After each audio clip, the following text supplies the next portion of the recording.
ସାପ ଅଟକାଇଲା ବାଂଲାଦେଶ ଶ୍ରୀଲଙ୍କା ମ୍ୟାଚ୍। ଆସନ୍ତୁ ଜାଣିବା ଏହାର ସର୍ବିଶେଷ ଖବର ବିଷୟରେ। ବାଂଲାଦେଶ ଓ ଶ୍ରୀଲଙ୍କା କ୍ରିକେଟ ଦଳର ସଦସ୍ୟମାନଙ୍କ ମଧ୍ୟରେ ଥିବା ତିକ୍ତ ମଧୁର ସମ୍ପର୍କ କଥା ଆପଣ ଜାଣିଥିବେ। ବିଶେଷ କରି ନାଗିନ ନୃତ୍ୟକୁ ନେଇ ଉଭୟ ଦଳଙ୍କ ମଧ୍ୟରେ ଏପରି ଏକ ସ୍ୱତନ୍ତ୍ର ସମ୍ପର୍କ ଗତ କିଛି ବର୍ଷ ହେଲାଣି ରହିଆସିଛି।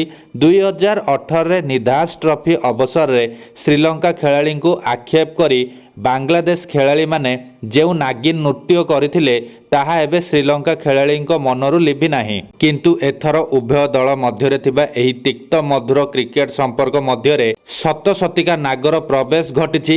ଗୁରୁବାର ଦିନ କଲମ୍ବୋର ପ୍ରେମଦାସ ଷ୍ଟାଡିୟମଠାରେ ଅନୁଷ୍ଠିତ ଏକ ଦିନିକିଆ ମ୍ୟାଚ୍ ବେଳେ ଏକ ସାପ ପଡ଼ିଆ ଭିତରେ ବୁଲୁଥିବା ଦେଖାଯାଇଥିଲା।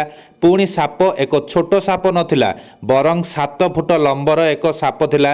ସେତେବେଳେ ବାଂଲାଦେଶ ଟିମ୍ ଶ୍ରୀଲଙ୍କା ଦ୍ୱାରା ଦିଆଯାଇଥିବା ଲକ୍ଷ୍ୟର ପିଛା କରୁଥିଲେ। ସାପକୁ ଦେଖି ଖେଳାଳିମାନେ ଭୟଭୀତ ହୋଇଯାଇଥିଲେ ଓ ଅନେକ ଗ୍ରାଉଣ୍ଡ ଷ୍ଟାଫଙ୍କୁ ଖବର ଦେଇଥିଲେ। ଏଥିପାଇଁ ମ୍ୟାଚ୍ କିଛି ସମୟ ପାଇଁ ଅଟକି ରହିଥିଲା। ଗ୍ରାଉଣ୍ଡ ଷ୍ଟାଫ୍ ଆସି ସାପକୁ ବାହାର କରିବା ପରେ ମ୍ୟାଚ୍ ପୁଣି ଆରମ୍ଭ ହୋଇଥିଲା।